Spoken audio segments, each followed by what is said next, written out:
Death চাৰ্টিফিকেটৰ ভিডিঅ'টো মই দুটা পাৰ্টত ভাগ কৰিছোঁ। ইয়াৰে প্ৰথম পাৰ্টত মই ডিলেড ডেথ চাৰ্টিফিকেটৰ কাৰণে কেনেদৰে এপ্লাই কৰিব লাগে মই কমপ্লিট প্ৰচেছ দেখুৱাম। ডিলেড ডেথ চাৰ্টিফিকেট আপোনাৰ সেই সময়তে প্ৰয়োজন হ'ব যদি মৃতকৰ মৃত্যুৰ সময়সীমা 21 দিনতকৈ পাৰ হৈ যায়। 21 দিন পাৰ হৈ 5 বছৰ 10 বছৰ 20 বছৰ যিমানেই নহওক কিয় তেনে ক্ষেত্ৰত প্ৰথমতে আপোনাক ডিলেড ডেথ চাৰ্টিফিকেট বনাই ল'ব লাগিব। তাৰ পিছতহে আপুনি মেইন ডেথ চাৰ্টিফিকেটৰ কাৰণে এপ্লাই কৰিব পাৰিব। কিন্তু মৃতকৰ মৃত্যুৰ সময়সীমা যদি 21 দিনৰ ভিতৰত থাকে সেই সময়ত ডাইৰেক্ট আপুনি মেইন ডেথ চাৰ্টিফিকেটৰ কাৰণে এপ্লাই কৰিব পাৰিব। মই ইয়াতে ছেকেণ্ড পাৰ্ট ভিডিঅ'ত মেইন ডেথ চাৰ্টিফিকেট আপোনালোকক এপ্লাই কৰি দেখুৱাম। এতিয়া আহক জানি লওঁ এপ্লাই কৰিবলৈ কি কি ডকুমেণ্টছৰ প্ৰয়োজন হ'ব। এপ্লাই কৰিবলৈ প্ৰথমতে আপোনাৰ এটা প্ৰয়োজন হ'ব ইউজাৰ এপ্লিকেশ্যন ফৰ্ম। এইটো হৈছে user application form. User application ফৰ্মটো মই আগলৈ আপোনালোকক কমপ্লিট ফিল আপ কৰি দেখুৱাম। 2 নম্বৰতে মৃত্যুৰ প্ৰমাণ পত্ৰ হিচাপে এখন এজ প্ৰুফ ডকুমেণ্টছ লাগিব। এজ প্ৰুফ ডকুমেণ্টছৰ ভিতৰত আপুনি পান কাৰ্ড আধাৰ কাৰ্ড যদি থাকে মৃতকৰ লাগিব, কিন্তু যদি এজ প্ৰুফ ডকুমেণ্টছ ঘৰত নাথাকে সেই সময়ত আপুনি ডক্টৰৰ পৰা এটা চাৰ্টিফিকেট ওলাই ল'ব য'ত লিখা থাকিব কিমান তাৰিখত মৃত্যু হৈছে আৰু মৃত্যুৰ সময়ত বয়স কিমান আছিল। এইখিনিয়ে লিখা থাকিব চাৰ্টিফিকেট। এনেকুৱা ধৰণৰ হ'ব চাৰ্টিফিকেট, আপোনালোকে স্ক্ৰীনত চাব পাৰে।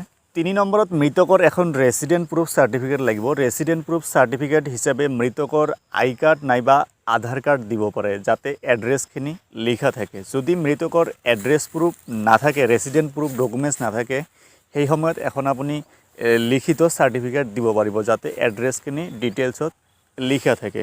এইখিনি নিশ্চয় বুজি পাইছে।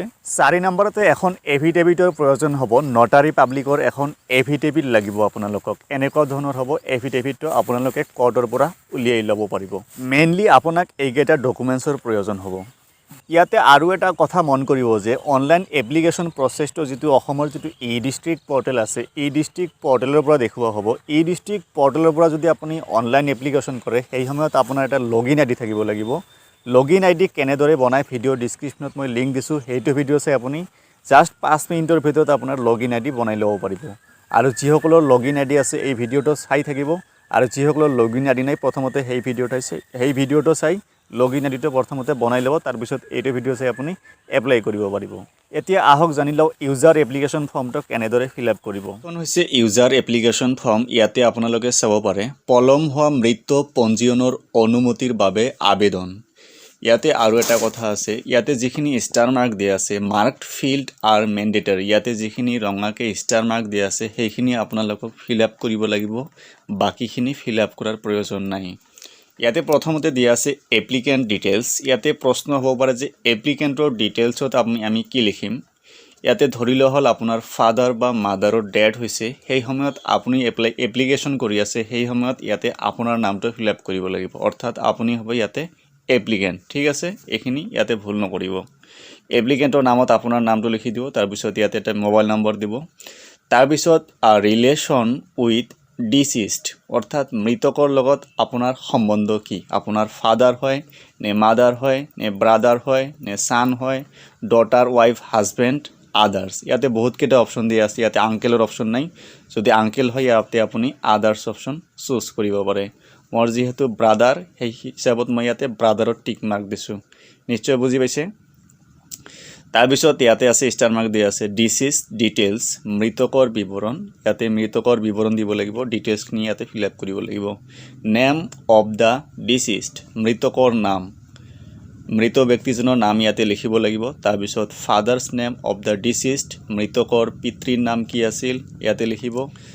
তাৰপিছত আহিল মাদাৰ্ছ নেম অফ দ্য ডিচিষ্ট, মৃতকৰ মাতৃৰ নাম কি ইয়াতে লিখি দিব। তাৰপিছত ডেট অফ বাৰ্থ ঠিক এনেদৰে লিখিব, ডে মান্থ ইয়াৰ এইটো ফৰ্মেটত লিখিব লাগিব।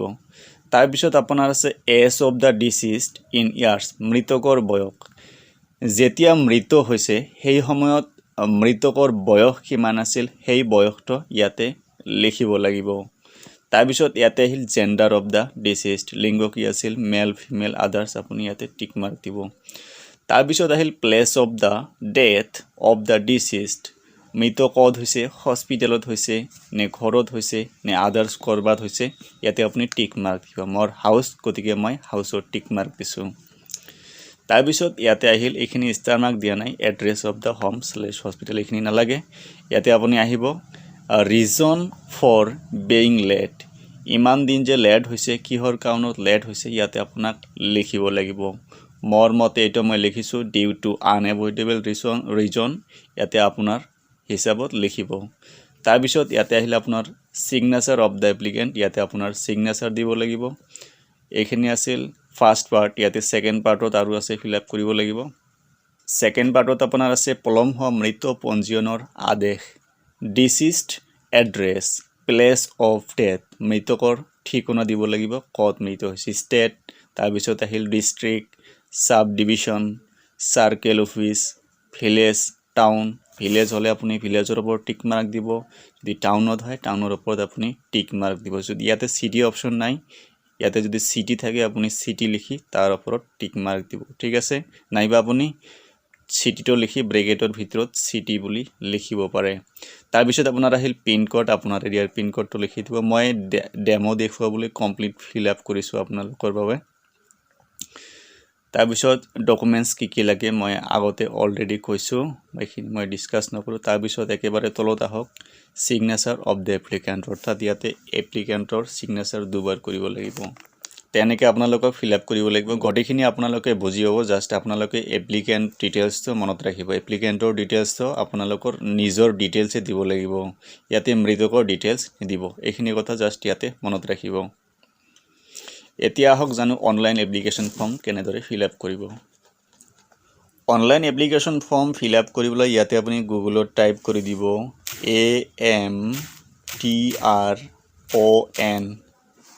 AMTRON হ'ব, ইয়াতে এমট্ৰন ই ডিষ্ট্ৰিক্ট এনেকৈ লিখি দিব, DISTRICT, এমট্ৰন ই ডিষ্ট্ৰিক্ট লিখি চাৰ্চ কৰি দিব। ভিডিঅ' ডিছক্ৰিপশ্যনত মই লিংকো দি দিম।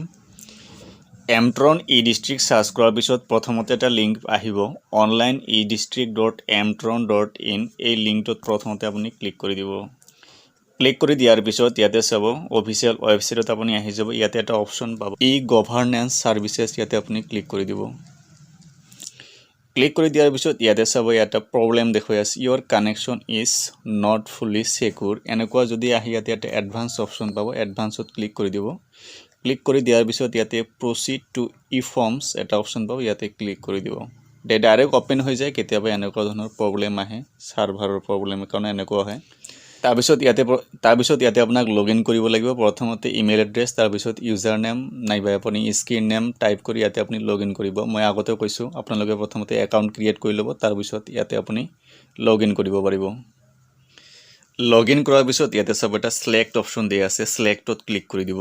ক্লিক কৰি দিয়াৰ পিছত ইয়াতে আপুনি চাৰ্চ কৰিব এনেকৈ ডেথ চাৰ্টিফিকেট, যিহেতু DEATH ডেথ লিখি এনেকৈ চাৰ্চ কৰিব ডেথ।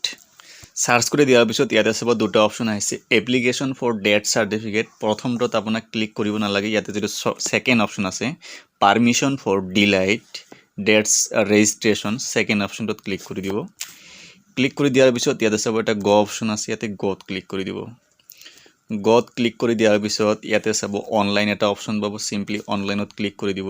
ক্লিক কৰি দিয়াৰ পিছত ইয়াতে আকৌ ছাবমিট অনলাইনত ক্লিক কৰি দিব। ছাবমিট অনলাইনত ক্লিক কৰি দিয়াৰ পিছত ইয়াতে এপ্লিকেশ্যন ফৰ্মটো অ'পেন হৈ যাব। প্ৰথমতে ইয়াৰ পৰা লেংগুৱেজ চুজ কৰিব লাগিব, আপুনি কোনটো লেংগুৱেজত বিচাৰিছে ডেথ চাৰ্টিফিকেটটো। মই ইয়াতে ইংলিছ চুজ কৰিছোঁ, বিচাৰিলে আপুনি ইয়াতে অসমীয়া চুজ কৰিব পাৰে। চুজ কৰাৰ পিছত ইয়াতে তলৰ পিনে স্ক্ৰল কৰিব। স্ক্ৰল কৰাৰ পিছত ইয়াতে চাব এপ্লিকেণ্টৰ নামটো ইয়াতে লিখি দিব। মই আগতে যিটো ইউজাৰ ফৰ্ম দেখালোঁ তাতে যিখিনি ডিটেইলছ আছে ইয়াতো ছেম ডিটেইলছ আছে, জাষ্ট তাতে ফৰ্মটোত ফিল আপ কৰিব লাগে, ইয়াতে অনলাইনত ফিল আপ কৰিব লাগে, এইখিনিয়ে ডিফাৰেঞ্চ। গোটেইখিনি ছেম আছে, ফিল আপ কৰিব লাগিব। ইয়াতে মিষ্টাৰ মিছেছ দিয়া আছে, আপুনি যদি মিষ্টাৰত ক্লিক কৰি দিয়ে ইয়াতে চাব তিনিটা অপশ্যন আহিব। যদি মেল হয় আপুনি মিষ্টাৰ চুজ কৰিব, যদি ফিমেল হয় ইয়াতে আপুনি মিছে চুজ কৰিব, আৰু যদি আনমেৰিড ছোৱালী হয় সেই সময়তে আপুনি মিছটো চুজ কৰিব। এইখিনি আপোনালোকে নিশ্চয় বুজি পায়। তাৰপিছত ইয়াতে মোবাইল নাম্বাৰ, তাৰপিছত যি ৰিলেশ্যন উইথ ডিচিজ, কি ৰিলেশ্যন আপোনাৰ লগত মৃত ব্যক্তিজনৰ, ইয়াতে আপুনি চুজ কৰিব এনেকৈ, ঠিক আছে। তাৰপিছত ইয়াতে আহিল আধাৰ নাম্বাৰ, পান নাম্বাৰ, ইমেইল আইডি, এইখিনি অপশ্যনেল আপুনি দিলে দিব পাৰে, নিদিলে কোনো ধৰণৰ প্ৰব্লেম নাই। দিলে এপ্লিকেণ্টৰ দিব, মৃত ব্যক্তিজনৰ নহয় কিন্তু, এইখিনি কথা মনত ৰাখিব। তাৰপিছত ইয়াতে তলত আহক নেম অফ ডিচিষ্ট ইউজাৰ ফৰ্মত যি ফিল আপ কৰিছে চেম মৃতকৰ নাম তাৰপিছত মৃতকৰ পিতৃৰ নাম তাৰপিছত মৃতকৰ মাতৃৰ নাম মৃত্যুৰ তাৰিখটো কেনেকৈ চুজ কৰিব ইয়াতে চাব এটা কেলেণ্ডাৰৰ আইকন দিয়া আছে ইয়াতে ক্লিক কৰি দিয়ক কেলেণ্ডাৰ আইকনত ক্লিক কৰি দিয়াৰ পিছত ইয়াতে এয়াৰত ক্লিক কৰি দিব তাৰপিছত ইয়াতে চাব এনেকৈ ক্লিক কৰি দিলে এইটো চাব ইয়াতে এয়াৰখিনি আহি পাইছে মই ইয়াতে চুজ কৰি লৈছোঁ প্ৰথমতে ইয়াৰটো চুজ কৰিব তাৰপিছত ইয়াতে মান্থটো চুজ কৰিব মাৰ্চ এপ্ৰিল মাৰ্চ তাৰপিছত এনেকৈ ডেটো চুজ কৰিব ইয়াতে চাব আহি পাইছে তাৰপিছত এজ অফ ডিচিজ মৃত্যুৰ সময়ত বয়স কিমান আছিল ইয়াতে টাইপ কৰি দিব তাৰপিছত ইয়াতে আহিল জেণ্ডাৰ অফ ডিচিজ জেণ্ডাৰ কি মেল ফিমেল ইয়াৰ পৰা আপুনি চুজ কৰিব আপুনি যদি ইউজাৰ ফৰ্মটো ফিল আপ কৰিব হৈছে এইটো আপুনি ইজিলি ফিল আপ কৰিব পাৰিব তাৰপিছত ক'ত মৃত্যু হৈছে ইয়াতে আপুনি হস্পিটেল হাউচ আপুনি চুজ কৰিব তাৰপিছত ইয়াতে আহিল প্লেচ অফ ডেথ মৃতস্থান ক'ত আছিল ইয়াতে আপুনি টাইপ কৰি দিব তাৰপিছত ইয়াতে চাব তাৰপিছত ইয়াতে হস্পিটেল হাউচ এড্ৰেছ এইখিনি আপোনাক ফিল আপ কৰিব নালাগে ইয়াতে ষ্টাৰ মাৰ্ক দিয়া নাই তাৰপিছত reason of being late user ফৰ্মত যি ফিল আপ কৰিছে ইয়াতে চেম ফিল আপ কৰি দিব তাৰপিছত ডিচিজ এড্ৰেছ মৃতকৰ ঠিকনা মৃতস্থান ইয়াতে আপোনাক ফিল আপ কৰিব লাগিব ষ্টেট তাৰপিছত আহিল ডিষ্ট্ৰিক্ট চুজ কৰাৰ পিছত ইয়াতে চাব ডিষ্ট্ৰিক্টটো চুজ কৰিব এনেকৈ চাব ডিভিশ্যন তাৰপিছত ইয়াতে আহিল চাৰ্কেল অফিচ ইয়াৰ পৰা আপোনাক চুজ কৰিব লাগিব ইয়াতে আপুনি চাৰ্চ কৰি দিব পাৰে বহুত কেইটা যদি থাকে মই এনেকৈ চাৰ্চ কৰি ইয়াতে চুজ কৰি লৈছোঁ তাৰপিছত আহিল ভিলেজ টাউন ইয়াতে আপুনি চুজ কৰি ল'ব এনেকৈ তাৰপিছত ইয়াতে পিনক'ডটো টাইপ কৰি দিব তাৰপিছত ইয়াতে চাব ডকুমেণ্টছ আপোনাক আপলোড কৰিব লাগিব মই আগতে কৈছোঁ ইউজাৰ ফৰ্ম প্ৰথমতে ইয়াতে আপুনি আপলোড কৰিব ডকুমেণ্টছ আপলোড কৰিবলৈ ইয়াতে ব্ৰাউজত ক্লিক কৰি দিব ব্ৰাউজত ক্লিক কৰি দিয়াৰ পিছত ইয়াতে আপুনি চুজ কৰি ল'ব ইয়াতে আপোনাৰ গ্যালাৰীত আছে নে ক'ত ৰাখিছে ইয়াৰ পৰা আপুনি চুজ কৰিব লাগিব মোৰ ইয়াতে ফাইলত আছে মই এইটো হৈছে মই ইয়াতে গোটেইখিনি আপলোড কৰি লৈছোঁ যদি আপুনি বেলেগ ডকুমেণ্টছ আপলোড কৰি ইয়াতে আপুনি ৰিমুভ কৰি আপুনি ৰিআপলোড কৰিব পাৰিব ঠিক আছে তাৰপিছত ইয়াতে ছেকেণ্ডত হস্পিটেল চাৰ্টিফিকেট নাইবা আপোনাক এছ প্ৰুফ চাৰ্টিফিকেট এটা আপলোড কৰিব লাগিব তাৰপিছত ইয়াতে চাব প্ৰুফ অফ ৰেচিডেণ্ট বাসিন্দাৰ প্ৰমাণ পত্ৰ আপলোড কৰিব লাগিব তাৰপিছত ইয়াতে 4 নম্বৰত এফিডেভিট আপলোড কৰিব লাগিব তাৰপিছত ইয়াতে 5 নম্বৰত চাব এনি আদাৰ ডকুমেণ্টছ আপোনাক আপলোড কৰিব নালাগে এইখিনি অপশ্যনেল হয় মই গোটেইখিনি আপলোড কৰিছোঁ তাৰপিছত আপোনালোকক দেখুৱাইছোঁ ইয়াতে চাব পাৰে মই গোটেইখিনি আপলোড কৰি লৈছোঁ আপলোড কৰাৰ পিছত ইয়াতে দুটা অপশ্যন পাব আৰু number of pages to be printed আপোনাৰ কিমানটা চাৰ্টিফিকেট লাগে ইয়াতে আপোনাক লিখিব লাগিব মোৰ দুটাৰ প্ৰয়োজন আছে গতিকে মই ইয়াতে 2 লিখি দিছোঁ ঠিক আছে তাৰপিছত পেজেছ স্কেন্ড আপুনি কিমানটা ডকুমেণ্টছ আপলোড কৰিছে ইয়াতে আপোনাক লিখিব লাগিব মই যিহেতু 5টা ডকুমেণ্টছ আপলোড কৰিছোঁ মই ইয়াতে 5 বুলি লিখিছোঁ ঠিক আছে ইয়াতে আপুনি ঠিক এনেদৰে লিখিব তাৰপিছত ইয়াতে ক্যাপচাটো চেম ফিল আপ কৰি দিব যদি ক্যাপচা নাহি ইয়াতে ৰিফ্ৰেছ আইকন দিয়া আছে বা আপুনি বুজি নাপায় ইয়াতে ক্লিক কৰি দিলে ক্যাপচাটো আহি যাব ঠিক আছে এই গোটেইখিনি ফিল আপ কৰাৰ পিছত বিচাৰিলে আপুনি ইয়াতে প্ৰিভিউত ক্লিক কৰি গোটেইখিনি ডিটেইলছ এবাৰ আপুনি ভালদৰে চাব পাৰে আৰু যদি আপুনি ভাবে যে ঠিক ঠাক ফিল আপ কৰিছোঁ সেই সময়ত ইয়াতে ডাইৰেক্ট আপুনি সাবমিটত ক্লিক কৰি দিব ঠিক আছে সাবমিটত ক্লিক কৰি দিয়াৰ লগে লগে অলপ সময় এনেদৰে লোডিং হ'ব ইয়াতে চাব পেমেন্ট পেজ আহি গৈছে ইয়াতে আপুনি আপোনাক পেড ক্লিক কৰি দিব লাগিব ইয়াতে আপোনাক 30 টকা এটা পেমেন্ট কৰিব লাগিব পেমেন্ট কৰিবলৈ ইয়াতে পেড ক্লিক কৰি দিয়ক তাৰপিছত ইয়াতে কন্টিনিউত ক্লিক কৰি দিয়ক আপোনাৰ যদি ক্ৰম ব্ৰাউজাৰত কাম নকৰে সেই সময়ত আপুনি মজিলা ফায়াৰফক্সত ট্ৰাই কৰিব ঠিক আছে তাৰপিছত ইয়াতে আপুনি গোটেইখিনি ডিটেইলছ দেখা হ'ব অৰ্ডাৰ নাম্বাৰ তাৰপিছত ট্ৰানজেকচন আইডি তাৰপিছত এমাউন্ট কিমান টকা তাৰপিছত এড্ৰেছ ইয়াতে আপুনি কন্টেক্ট নম্বৰ ইয়াতে আপুনি গোটেইখিনি ডিটেইলছ দেখা হ'ব ইয়াতে আপুনি পে ইউ মানি এটা অপশ্যন পাব ইয়াতে আপুনি ক্লিক কৰি দিব ক্লিক কৰি দিয়াৰ পিছত ইয়াতে আৰু এটা অপশ্যন পাব প্ৰচিড টু পে বুলি অপশ্যন পাব ইয়াতে ক্লিক কৰি দিব ইয়াতে আপুনি কিবাকিবি চাৰ্জ দেখাব কিন্তু ইয়াতে চাৰ্জ নকৰে জাস্ট আপোনাৰ ইয়াতে 30 টকাহে কাটিব আপোনাক চিন্তা কৰাৰ প্ৰয়োজন নাই ইয়াতে প্ৰচিড টু পে ক্লিক কৰি দিব ঠিক আছে তাৰপিছত এনেকৈ অলপ সময় লোডিং হ'ব ইয়াতে চাব পাৰে লোডিং হৈ আছে লোডিং হোৱাৰ পিছত ইয়াতে চাব পেমেন্ট পেজ আহি গৈছে ইয়াতে আপুনি net banking UPI credit card debit card ওয়ালেটত যদি আপোনাৰ টকা থাকে যিকোনো এটা প্ৰসেছত আপুনি পেমেন্ট কৰিব পাৰিব কাৰ্ডৰ সহায়ত কৰিবলৈ ইয়াতে আপোনাক প্ৰথমতে কাৰ্ড নাম্বাৰ দিব লাগিব তাৰপিছত এক্সপায়াৰি ডেট তাৰপিছত সিভিভি নাম্বাৰ তাৰপিছত ইয়াতে নামটো টাইপ কৰি ইয়াতে আপুনি প্ৰচিডত ক্লিক কৰি বাকিখিনি প্ৰসেস কৰিব পাৰিব ঠিক আছে আপুনি বিচাৰিলে ইয়াতে চাব মই ইয়াতে বেক গৈছোঁ তাৰপিছত ইয়াতে আপুনি ওয়ালেট অপশ্যন পাব বিচাৰিলে আপুনি ওয়ালেটৰ পৰা কৰিব পাৰিব এয়াৰটেল মানি এমাজন পে বহুত কেইটা অপশ্যন দিয়া আছে মোবিকুইক পেটিএম ফোন পে আপুনি বিচাৰিলে ইয়াৰ পৰা কৰিব পাৰিব মই ইয়াতে নেট বেংকিংৰ সহায়ত পেমেন্ট কৰিবলৈ গৈ আছোঁ ইয়াৰ বাহিৰে ইয়াতে ইউপিআই অপশ্যনো দিয়া আছে ইয়াতে আপুনি ইউপিআই চাব পাৰে মই ইয়াতে ইউপিআইৰ সহায়ত কৰি দেখুৱাইছোঁ মই ইয়াতে ফোন পে চুজ কৰিছোঁ ইয়াতে ইউপিআই আইডিটো টাইপ কৰিব লাগিব ইউপিআই আইডি টাইপ কৰি ইয়াতে এটা ভেৰিফাই অপশ্যন পাব ইয়াতে ভেৰিফাইত ক্লিক কৰি দিব ভেৰিফাইত ক্লিক কৰি দিয়াৰ পিছত ইয়াতে আপোনাৰ নামটো আহিব তাৰপিছত ইয়াতে প্ৰচিডত ক্লিক কৰি দিব প্ৰচিডত ক্লিক কৰি দিয়াৰ পিছত আপোনাৰ ফোন পে এটা নটিফিকেশ্যন আহিব ইয়াতে আপুনি পেড ক্লিক কৰি ইউপিআই আইডি আপুনি টাইপ কৰি দিব ইউপিআই আইডি টাইপ কৰি দিয়াৰ লগে লগে আপোনাৰ পেমেণ্টখিনি সাকসেস হৈ যাব ইয়াতে চাব পাৰে পেমেণ্ট কৰি থকাৰ সময়ত যদি এনেকুৱা আহি ইয়াতে আপুনি কন্টিনিউত ক্লিক কৰি দিব কন্টিনিউত ক্লিক কৰি দিয়াৰ পিছত অলপ সময় লোডিং হ'ব ইয়াতে চাব পাৰে লোডিং হৈ আছে লোডিং হোৱাৰ পিছত ইয়াতে চাব একনলেজমেন্ট ৰিচিপ্ট জেনেৰেট হৈ যাব ইয়াতে আপুনি এপ্লিকেশ্যন নম্বৰ এপ্লিকেন্ট নেম গটিখিনি ইয়াতে দেখাব ইয়াতে 30 টকা কাটিছে আপোনাৰ চিন্তা কৰাৰ কাৰণে ইয়াতে অলপ চাৰ্জ কিবা দেখুৱাই আছে কিন্তু ইয়াতে 30 টকাই কাট হ'ব আপোনাৰ